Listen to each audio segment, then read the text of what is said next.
guys, this is Arlene 60 Mix Vlog once again. Hello! Ngayon po ay magluluto tayo ng panibagong pie. Ang gagawin naman nating pie ngayon ay turkey egg pie. Tara, samahan niyo ko guys at pakikita ko sa inyo kung paano tayo magluluto ng turkey's egg pie. Tara na!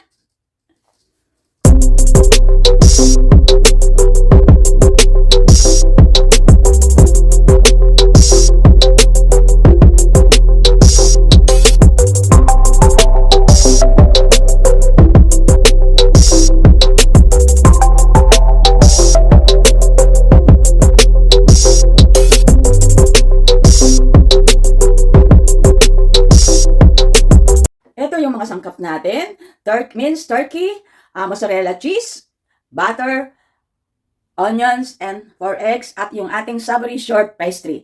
Tara guys, samahan nyo ako kung paano natin lulutuin ito.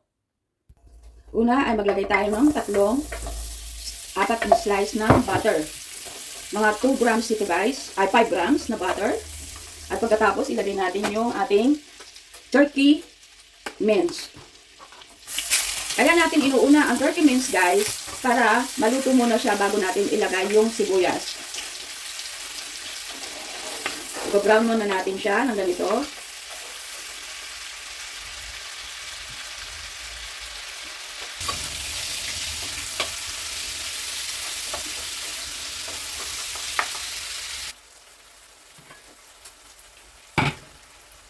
Ilagay na natin yung sibuyas.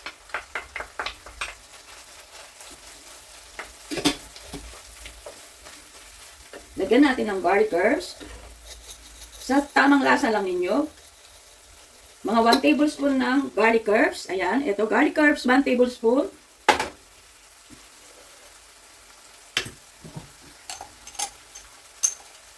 Granules garlic, 1 tablespoon also. Ayan.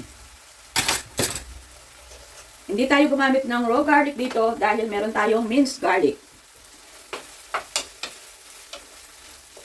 At ako, ang ginagamit ko ay white pepper. Ito, white pepper ang ginagamit ko. Sprinkle mo lang. Ayan. At lalagyan natin ng paprika. At para lalong sumarap siya, lalagyan natin siya ng nutmeg. Nutmeg, guys. Ang ating pie. Ayan. At halu-haluin lang natin. Stir lang hanggang sa lumambot yung sibuyas natin. Siguro nagtataka kayo, don't wonder guys na hindi ko inuuna yung sibuyas. Kasi kung minsan yung sibuyas, kapag nauna na, sunog na yung sibuyas, hindi pa luto yung karne mo. So kailangan ilutuin mo muna yung karne mo bago mo ilagay yung sibuyas. At dahil ito ay pie, hindi naman kailangan brown na brown yung sibuyas natin para malasaan kapag ka ating inilagay sa ating pastry. Lalo masarap pagka po yung sibuyas ay nalalasaan mo kapag ka hindi masyadong, parang upcook lang ang pagkaluto ng ating onion. Natutunan ko guys na hindi kailangan iluto ng maigi ang sibuyas dahil kapag niluto mong maigi, nawawala ang fiber niya. Ang vitamins ng sibuyas ay nasa, pagka hindi siya lutong-luto ay hindi nasusunog yung vitamins niya. Nandun pa rin yung vitamina ng sibuyas. Ang sinasabi kong vitamina, antioxidant at iron. Ayan. Meron siyang taglay na iron sa ating katawan ang sibuyas. At antioxidant din po siya. Ayan. Ayan, luto na siya at iset aside po natin ang ating minced turkeys. Ayan. Masarap po ito dahil ito po ay turkey.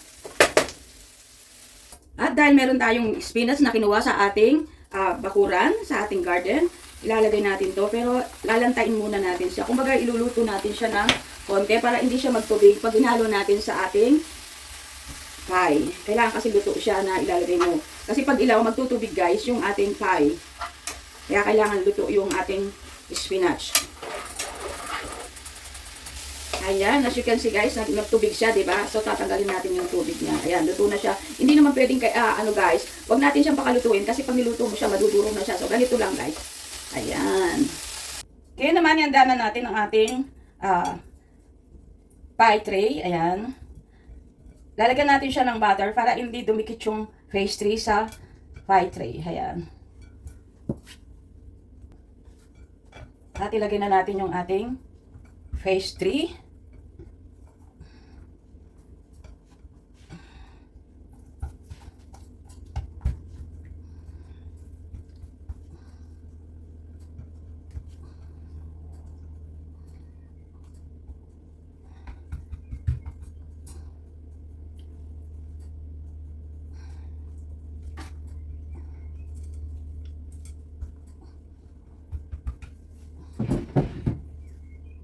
Pork with pork.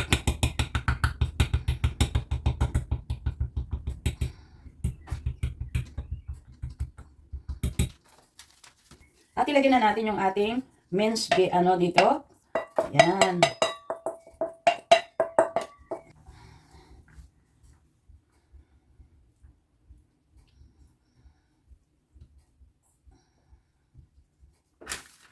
And then, meron tayong spinach. Ilagay natin yung spinach para sumarap lalo ang ating pie.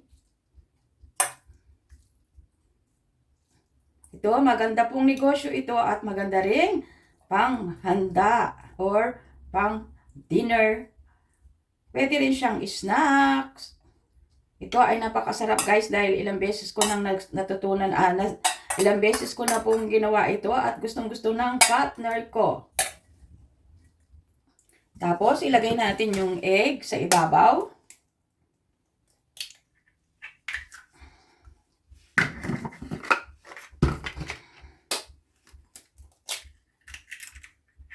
This time guys, hindi ko in-scramble yung egg.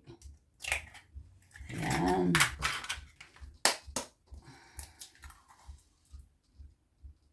Yun. And then, lagyan natin ng mozzarella. Pwede rin yung lagyan ng kahit anong cheese. Dahil meron pa akong sobrang mozzarella cheese. So, ito na yung ilalagay ko.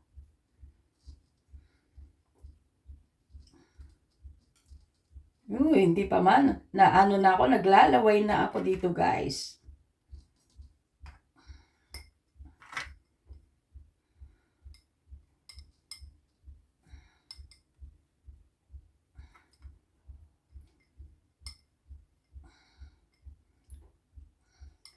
Sabi nila, paano kung wala akong mozzarella? Kahit Eden cheese po, pwede po. Paano kung wala akong mince na wala akong turkey mince? Pwede rin po kahit anong giniling na manok, giniling na baboy, giniling na baka, pwede rin po.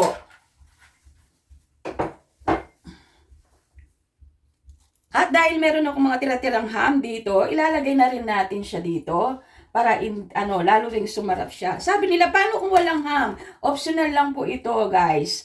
Kung gusto mong walang ham, pwede rin. Kasi ako, tira lang itong ham na to, so ilalagay ko na rito para makain na namin ng aking partner. Ayan. Para lalong sumarap ang ating pie. O, diba? Kasi mahilig yung partner ko sa ham sandwich. Pero pag kasi nalagpasan na ng ilang araw, hindi na niya gusto. Kaya kailangan isama mo na sa mga lulutuin mo yung ham na yan para hindi na may stuck sa ref. O, ayan. Paano kung walang ham? Ano lang po yan? Optional. Kung wala kang ham, pwede rin naman. Pwede rin sardinas. Alam niyo po, maraming paraan kung paano gumawa ng pie. At pagkatapos dahil ako po hindi gumagawa ng pie, dahil may nabibili naman ng ready to use na ready to cook bake na pastry. So, ito na lang po ang ginagamit ko para po hindi masyadong matrabaho. Ayan. Ayan o, diba?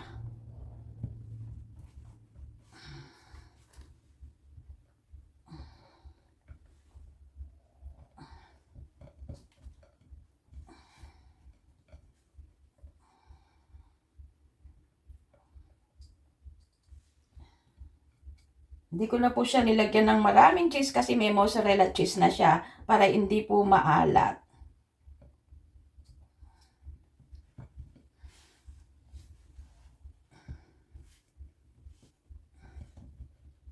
Ilak mo lang sa mga daliri mo ang iyong 5.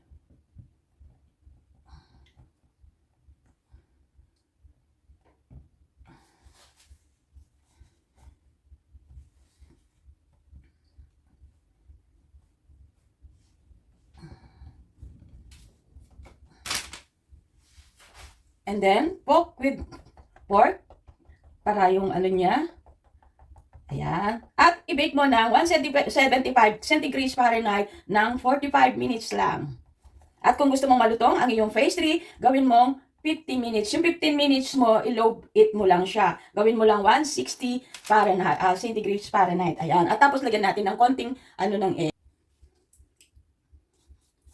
drizzle mo ng ano, yan yung egg, para maging makulay ang iyong pie.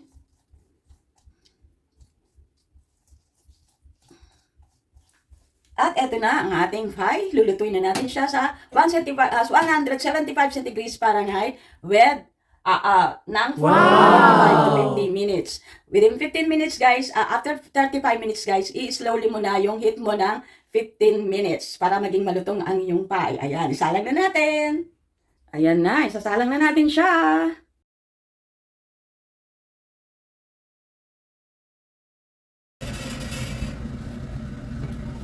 Guys, ito na yung ating pie. Ayan. Wow! So yummy.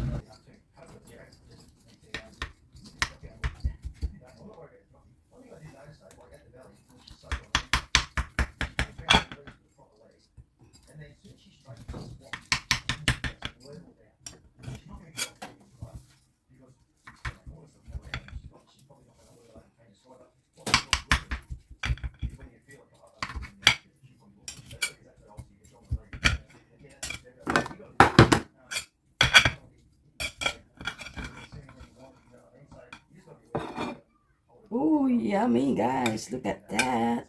So yummy guys. Oh, yummy. This is my egg pie. Ating ginawang turkey deep fry. Turkey egg ham deep fry. Peanuts turkey fry. Ito na siya. Yummy, yummy. Thank you for your watching. This is Erlinda 60 Mix Vlog once again. If you are not subscribed my channel, please subscribe Erlinda 60 Mix Vlog. At ito na ang ating spinach. Ito na ang ating spinach turkey pie. Ayan. Thank you very much to all my subscribers. Thank you very much to all my super chatters.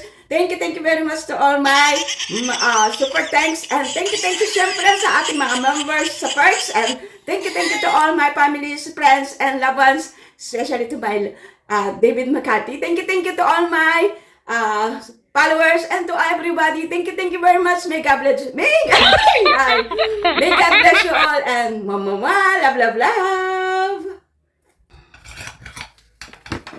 Ooh, yummy guys, look at that.